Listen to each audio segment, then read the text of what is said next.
I think the GCC situation is quite fluid at the moment. Obviously,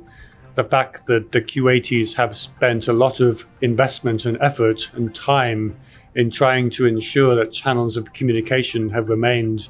existent between Saudi Arabia and Qatar is a hopeful sign. And certainly in the run-up to Emir Sabah's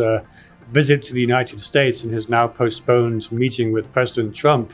there were signs that Kuwaiti officials were supportive and were actually quite optimistic,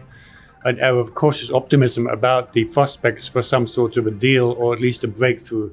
in Saudi-Qatari rapprochement. Now, there is, of course, a wide spectrum along which any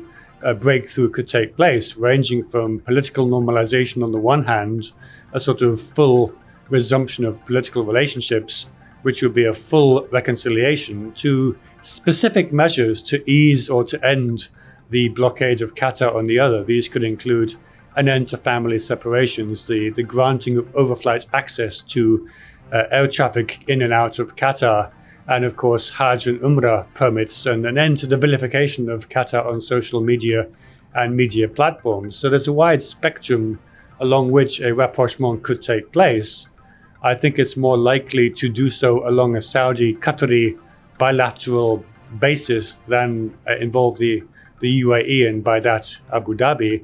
partly because the real animosity towards Qatar does originate in Abu Dhabi rather than in Riyadh.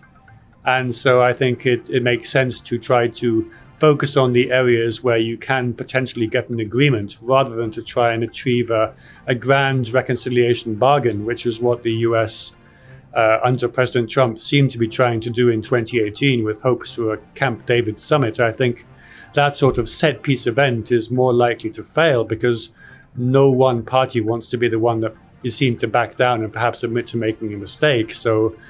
a Kuwaiti approach rooted organically in the political culture of leadership in the Gulf, I think, is much more likely to try and at least produce a result that de-escalates tension if it doesn't lead to an outright political reconciliation.